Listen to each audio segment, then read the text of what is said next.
My daughter-in-law tried to poison me at her dinner party. She slipped something into my food that made me fall down the stairs. As I lay on the floor, bleeding and barely conscious, I heard her tell the guests it was just an unfortunate accident.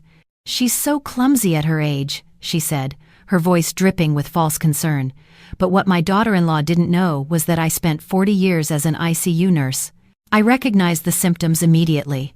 And what she really didn't know was that my son, her husband, is one of the leading forensic toxicologists in the country.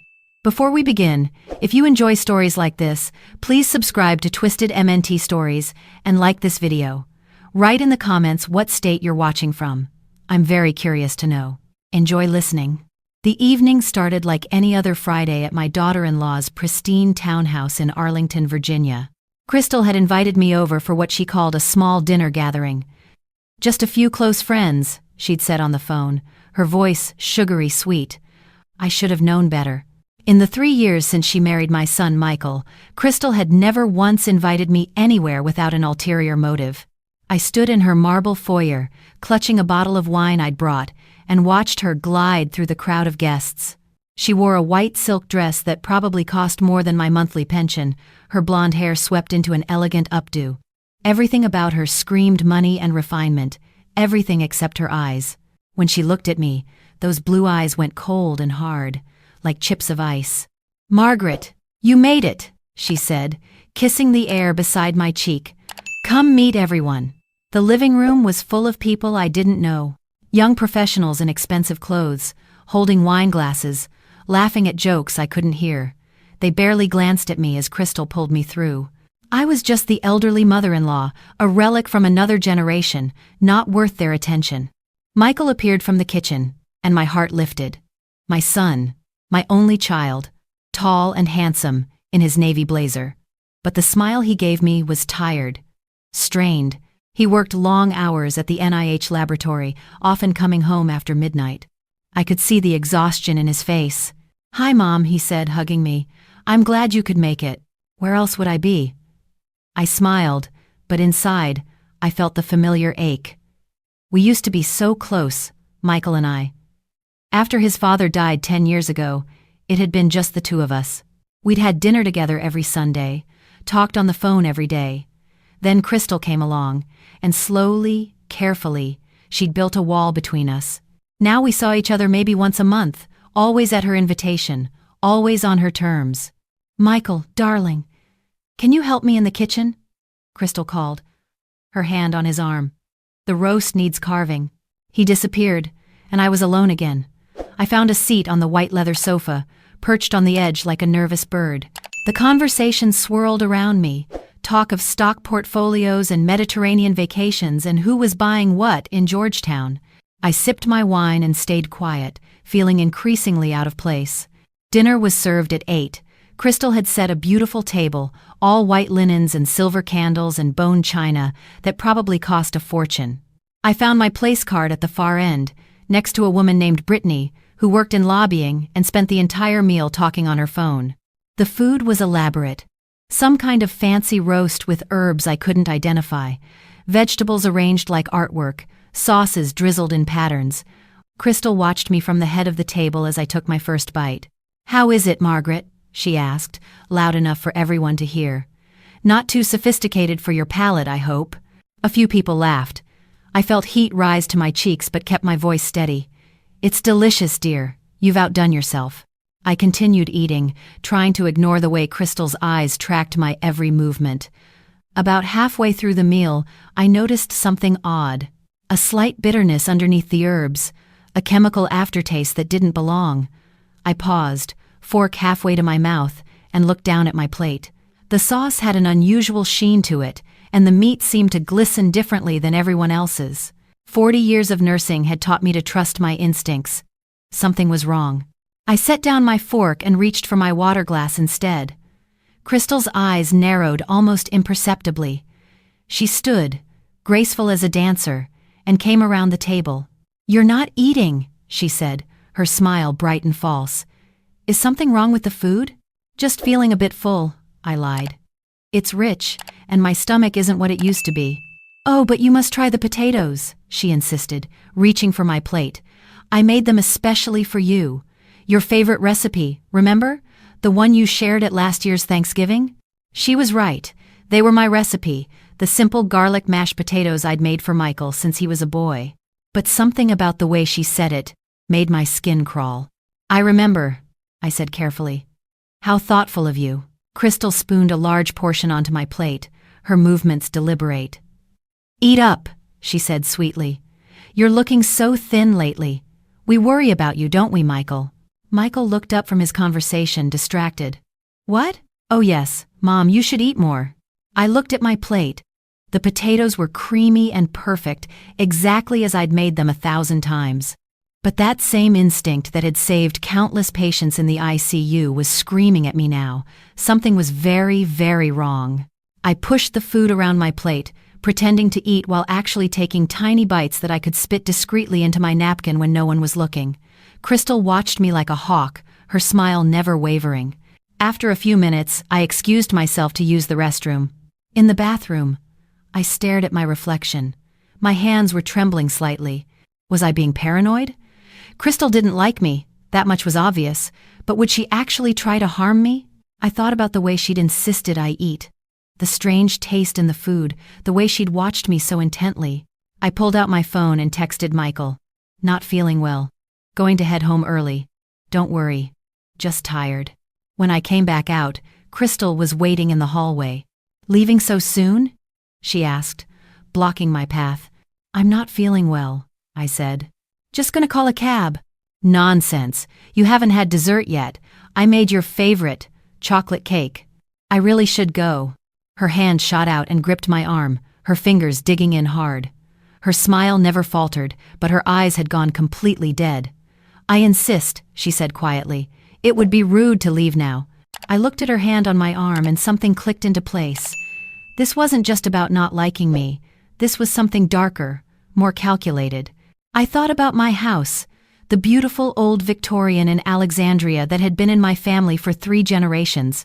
The house that Crystal had been asking about for months, dropping hints about how Michael deserved to inherit it now, how I was getting too old to maintain such a large property. "All right," I said softly. "I'll stay for dessert." We went back to the dining room. The chocolate cake was rich and dark, topped with ganache. Crystal served me an extra-large slice, watching as I picked up my fork. I took one bite, and there it was again, that chemical bitterness, hidden under layers of chocolate and sugar. I set down my fork and stood abruptly. The room tilted slightly. My vision blurred at the edges. "I really must go," I said, my words coming out slurred. "Feel dizzy." I started toward the door, but my legs wouldn't cooperate. The floor seemed to move beneath my feet. I heard Crystal's voice, far away and echoing. "Oh my goodness, Margaret's not well. Michael, help her!" But Michael was across the room, too far away.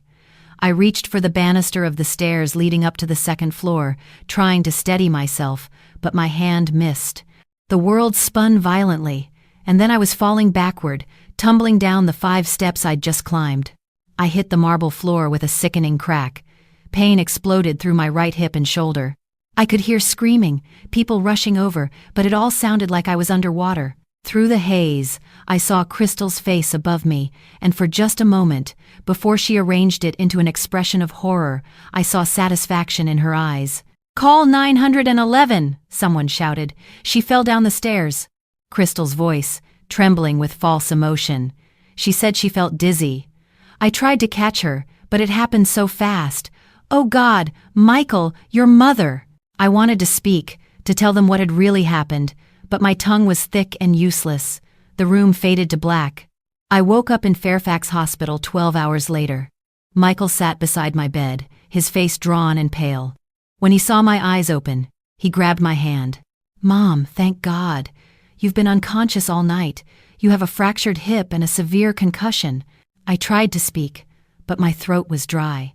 He held a cup of water to my lips, and I drank carefully. "What happened?" he asked. "Crystal said you felt dizzy and fell. Do you remember?" I looked at my son, my brilliant, trusting son, and I knew I couldn't tell him. Not yet. Not without proof. because Crystal had been very clever. She'd made sure witnesses saw me acting confused and unsteady. She'd made it look like a tragic accident, an old woman who'd had too much wine and lost her balance. I remember feeling strange, I said carefully. Lightheaded. Then falling. The doctors ran tests, Michael said. Your blood alcohol was elevated, and they found traces of a sleep aid in your system. Mom, were you mixing alcohol with sleeping pills? I stared at him. I don't take sleeping pills. Crystal said she saw a prescription bottle in your purse when you were in the bathroom. She was worried but didn't want to embarrass you. Of course she did. Crystal had thought of everything. I don't take sleeping pills, I repeated, putting steel in my voice. Michael, I need you to listen to me. But a nurse came in to check my vitals, and the moment was lost. Michael stayed for another hour, then left for work, promising to come back that evening. As soon as he was gone, I pressed the call button. I need my purse, I told the nurse. And my phone. When I was alone, I pulled up my contacts and found the number I needed. My hands shook as I dialed, and it rang 4 times before he picked up. Mom? Michael's voice was confused. I just left. Is everything okay? This isn't about that, I said. This is about your work. I need you to test something for me, and I need you to do it without telling anyone. Especially not Crystal. There was a long pause. What's going on? Just trust me. Can you get access to the food from last night? Crystal would have leftovers. Probably. But Mom, why? Because I think she tried to poison me. The silence on the other end of the line was deafening. When Michael finally spoke, his voice was carefully controlled, the way it got when he was dealing with something he didn't want to believe. That's a serious accusation. I know what I'm talking about, Michael. I was a nurse for 40 years. I recognize the symptoms. And I'm telling you, there was something in that food that shouldn't have been there. Another pause. Then, I'll get the samples. But Mom, if this turns out to be nothing, then I'm a paranoid old woman and you can put me in a home. But if I'm right, your wife just tried to kill me. I hung up before he could argue. Then I made another call. This one to someone I hadn't spoken to in almost a year. Detective Sarah Chen had been my neighbor when I lived in Arlington, before I'd moved to Alexandria after my husband died. She'd retired from the Metropolitan Police Department 2 years ago, but we'd stayed friendly. Margaret? She sounded surprised. It's been ages. How are you? I'm in the hospital. Sarah, I need your help with something, and it's going to sound crazy. Try me. I told her everything. The dinner party, the strange taste in the food, my suspicions about Crystal, the convenient fall down the stairs.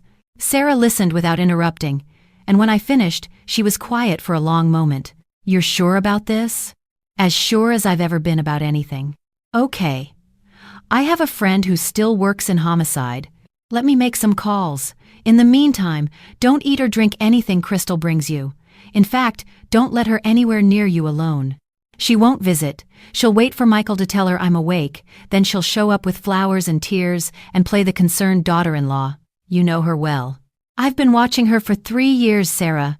I know exactly who she is. Crystal arrived that afternoon, just as I'd predicted. She carried a massive bouquet of white lilies, their heavy funeral scent filling the small hospital room. Michael was with her, his hand on her back as she approached my bed with tears streaming down her face. Margaret, I'm so sorry, she sobbed. I keep replaying it in my mind. If only I'd caught you. If only I'd seen you were in distress sooner. I looked at her wet face, at the mascara running artfully down her cheeks, and I felt nothing but cold certainty. This woman had tried to kill me, and if I didn't stop her, she would try again. It wasn't your fault, I said, making my voice weak and confused. I shouldn't have mixed my medications with wine. So foolish of me. I saw the flash of triumph in her eyes before she hid it. We all make mistakes. The important thing is that you're going to be okay. Although, she glanced at Michael, the doctors did say, you'll need extensive physical therapy. Months of it. You can't possibly manage on your own in that big house. Here it comes, I thought. Michael and I have been talking, Crystal continued, dabbing at her eyes. We think it would be best if you moved in with us. Just temporarily, until you're back on your feet. That's very kind, but I couldn't impose. It's not an imposition, Michael said firmly. Mom, you can't live alone right now. You'll need round-the-clock care. We could hire a nurse. Or you could stay with us, Crystal said, her voice sugar-sweet. We have that guest room on the first floor. You wouldn't even have to manage stairs. And I'd be there to help you with everything. Meals, medications, bathing, whatever you need. The thought of being helpless in Crystal's house, dependent on her for food and medication, made my blood run cold. But I forced a grateful smile. You're both so thoughtful. Let me think about it. Of course, Crystal said, squeezing my hand a little too hard. Take all the time you need. They left an hour later, and I lay in the hospital bed, staring at the ceiling. My hip throbbed, my head ached, but my mind was crystal clear. I couldn't go to Crystal's house. That's where she wanted me. Isolated and vulnerable. But I also couldn't go home alone, not in this condition. My phone rang. It was Michael. The lab results came back, he said without preamble. His voice was strange, tight, and strained. And? Zolpidem. A massive dose. Enough to cause severe sedation, loss of coordination, and cognitive impairment. It was in the mashed potatoes and the cake. Mom, you were right. I closed my eyes. Being right didn't feel like a victory. It felt like confirmation of something horrifying. There's more, Michael continued. I started looking into some things. Do you remember Crystal's first husband? She said he died. Heart attack, I thought.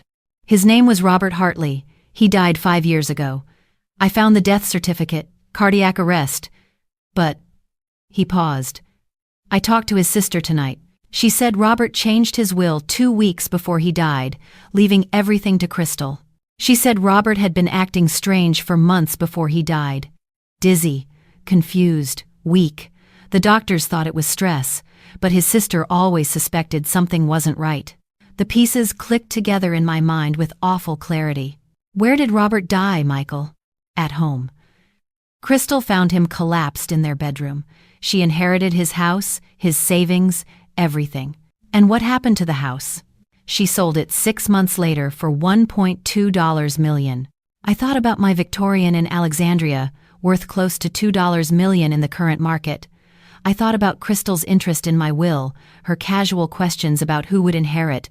I thought about how convenient it would be if I had a fatal fall in her house while recovering from my injuries, how no one would question it because I was already frail and medicated. Michael, I need you to do something for me. I need you to find out what Robert's medical records say. I need you to test for the same things you found in my food, and I need you to do it quietly. Mom, if what you're suggesting is true, your wife is a murderer, Michael. And if we don't stop her, I won't be her last victim. The next week was a nightmare. I was transferred to a rehabilitation facility, still too injured to go home. Michael visited every day, and each time he came, he looked more haunted. The investigation he'd started was revealing things neither of us wanted to believe. Robert Hartley had been systematically poisoned for 6 months before his death. Zolpidem, anti-anxiety medications, even small amounts of antifreeze. The doses had been carefully calibrated, enough to cause symptoms but not enough to trigger immediate suspicion. When he finally died, his heart simply gave out, weakened by months of toxic assault. The sister agreed to have the body exhumed, Michael told me one afternoon, his voice hollow. They're running a full toxicology panel. But Mom, it's going to take weeks, maybe months, and in the meantime, Crystal is planning her next move, I finished. Crystal had stopped visiting me at the rehab facility after the first week. She sent flowers instead, always white lilies, always with cards expressing her concern and hope for my speedy recovery. But I knew what she was really doing. She was waiting, watching, biding her time. Sarah Chen came to see me 3 weeks after my fall. She'd been busy, she said, doing some digging of her own. Crystal Hartley, née Stevens, Sarah said, pulling out a folder. Married Robert Hartley in 2018. Before that, she was Crystal Morrison, married to a man named David Morrison for 2 years. He died in a boating accident in 2016. I felt sick. Let me guess, she inherited everything. Not everything. David's parents contested the will, said their son would never have left his entire estate to someone he'd only been married to for 2 years. They settled out of court. Crystal got the house and half the savings. And before David? There was a fiancé who died in a car accident, but that was ruled purely accidental. The man was drunk, ran off the road. I couldn't find anything suspicious there. But Robert and now me. That's a pattern. It is. But proving it is another matter. We have your testimony and Michael's lab results, but a defense attorney would argue that maybe you did mix medications accidentally. The stuff with Robert is circumstantial until we get those exhumation results. So, what do we do? Sarah smiled grimly. We give her exactly what she wants. The plan was simple but terrifying. I would accept Crystal's offer to stay at her house. I would be weak, vulnerable, the perfect victim. But this time, there would be cameras. This time, we would catch her in the act. Michael was against it. Absolutely not. I won't use my mother as bait. She's already targeted me, I argued. If we don't do this, she'll just wait until I'm home alone and vulnerable. At least this way, we're prepared. Your mother's right, Sarah said. Crystal's not going to stop. Women like her don't stop. They escalate. It took another week to convince him, and another week to set everything up. Tiny cameras were installed in my room at Crystal's house, in the bathroom, even in the kitchen. Sarah had friends in the FBI, and they were very interested in a potential serial killer who preyed on wealthy spouses and relatives. I moved into Crystal's guest room on a gray Tuesday morning. Michael carried my bags, his face tight with worry. Crystal greeted us at the door, all smiles and warm embraces. "Welcome home, Margaret," she said. "We're going to take such good care of you." The first few days were quiet. Crystal brought me meals on a tray, helped me to the bathroom, even read to me in the evenings. She was the picture of a devoted daughter-in-law. I forced myself to eat the food she prepared, knowing that every bite was being recorded, every movement captured on camera. On the fourth night, I felt it start. The familiar dizziness, the way the room began to tilt and swim. I'd had chicken soup for dinner, bland and salty, and halfway through the bowl, I'd tasted that chemical bitterness again. I called out, my voice deliberately weak. "Crystal, I don't feel well." She appeared in the doorway, and this time, she didn't bother to hide her expression. She looked satisfied, almost eager. "What's wrong?" "Dizzy. Like before. The night I fell." "Oh dear," she said, coming closer. "Let me help you to the bathroom. You probably just need to lie down." She helped me stand, her grip on my arm tight enough to bruise.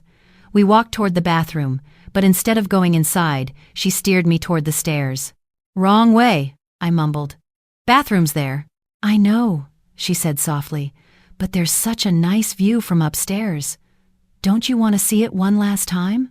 My blood went cold, but I kept shuffling forward, pretending to be more impaired than I was. We reached the stairs, and Crystal positioned me at the top. Down below, I could see the marble floor where I'd landed last time. "It's such a shame," Crystal said conversationally, her hand on my back. "You were doing so well in recovery, but these things happen with elderly patients. They get confused, wander around at night, fall down stairs. So tragic." "Why?" I asked, my voice slurring. "The money?" She laughed, a cold, brittle sound. "It's not just money, it's freedom. It's the life I deserve." Robert understood that in the end. Well, no, he didn't. He never understood anything. "But you do, don't you, Margaret? You know exactly what I am. A killer. A survivor," she corrected. "And you're in my way. You and this house of yours that should belong to Michael. That will belong to Michael after you're gone, and Michael is so devoted to his mother. When you die, he'll be devastated. He'll need me more than ever." Her hand pressed harder against my back, preparing to push. I tensed, ready to grab the railing, to fight back if I had to. But before Crystal could push, Michael's voice rang out from downstairs. "Step away from her. Now." Crystal froze. We both looked down. Michael stood at the bottom of the stairs, his phone in his hand, pointed up at us. Sarah Chen was beside him, along with 2 FBI agents. "It's over, Crystal," Sarah said calmly. "We have everything on video, every word you just said." I watched Crystal's face change, cycling through shock, rage, and then calculation. For a moment, I thought she might push me anyway, go down with one last murder, but then her shoulders sagged, and she stepped back. "You have nothing," she said, but her voice shook. "A sick old woman's hallucinations. Michael will never believe you over me." "I already do," Michael said quietly. "I heard every word, Crystal. I know what you did to Robert. I know what you tried to do to my mother." The FBI agents came up the stairs. As they handcuffed Crystal, she looked at me with pure hatred. "You should have died," she hissed, "just like all the others should have." "All the others?" one of the agents asked sharply. And then Crystal realized her mistake. She'd just confessed to more than we knew about. The investigation that followed was extensive. When they searched Crystal's house, they found journals dating back 10 years. Detailed notes about her victims, their routines, their weaknesses. The fiancé who died in the car accident wasn't an accident after all. Crystal had tampered with his brakes. There were 2 other men before that, both elderly widowers she'd targeted for their money. 5 people. Crystal had killed 5 people over the course of 12 years, each time walking away with their assets, each time moving on to the next victim. The trial took 8 months, I testified, as did Michael, Sarah, and the FBI agents. The prosecution presented the journals, the video evidence, the toxicology reports from Robert's exhumed body. Crystal's defense tried to paint me as a vindictive mother-in-law, tried to suggest that Michael had fabricated evidence. But the jury saw through it. Guilty on 5 counts of first-degree murder, life in prison without the possibility of parole. I sat in the courtroom as the verdict was read and felt no triumph, only exhaustion. 5 families had lost loved ones to this woman. Michael had lost the wife he'd thought he knew, and I had come within inches of being her 6th victim. Afterward, Michael and I sat in my kitchen in Alexandria, in the house that Crystal had wanted so badly. My hip had healed, though I still walked with a cane. Michael looked older, worn down by the weight of what his wife had done. "I should have seen it," he said for the 100th time. "I should have known." "She was good at hiding," I said. "That's what made her dangerous. You saw through her. I had 40 years of reading people in the ICU. You learn to spot when something's wrong, even when everything looks fine on the surface." We sat in silence for a while, sipping tea. Outside, the first snow of the season was beginning to fall. "What now?" Michael asked. "Now we rebuild," I said. "You get therapy, process what happened. I keep going to physical therapy and maybe finally finish that garden I've been planning." I meant us, our relationship. I let her come between us. I reached across the table and took his hand. "You're my son. Nothing can come between that." "Not really. Not permanently." He squeezed my hand, and for the first time in months, I saw something like peace in his eyes. The house in Alexandria stayed in my name. I lived there for 3 more years before deciding it was too much to manage alone. But when I sold it, it wasn't because someone tried to kill me for it. It was my choice. On my terms. I moved to a smaller place closer to Michael, and we had Sunday dinners again, just like we used to. Sometimes I think about that moment at the top of the stairs, Crystal's hand on my back, ready to push. I think about how close I came to being just another unfortunate accident, another elderly woman who fell to her death. I think about the other victims who weren't as lucky, who didn't have a son who could test for poison or a friend in the police department. But mostly, I think about the power of paying attention, of trusting your instincts when something feels wrong, of not dismissing the small signs just because they seem paranoid. Crystal thought I was just a weak old woman, easy prey. She didn't know that nurses are taught to notice everything, to never ignore a symptom, no matter how small. She didn't know that mothers will do anything to protect their children, even when that means protecting them from their own terrible choices. She didn't know who she was dealing with, and that mistake cost her everything. This concludes my story. A story about intuition, survival, and the dangerous assumption that elderly women are helpless. It raises questions about how well we really know the people in our lives, and how easy it is for a predator to hide in plain sight. What do you think? Could you have spotted the warning signs? Would you have trusted your instincts or dismissed them as paranoia? Have you ever had a moment where something felt wrong, even though you couldn't explain why? I'd love to hear your thoughts. Write them in the comments below. If this story resonated with you, please like this video and subscribe to Twisted MNT Stories for more true stories like this one. Your support helps us continue sharing these important narratives. Thank you for listening. Stay safe, trust your instincts, and never underestimate the quiet ones. We're often more dangerous than we look.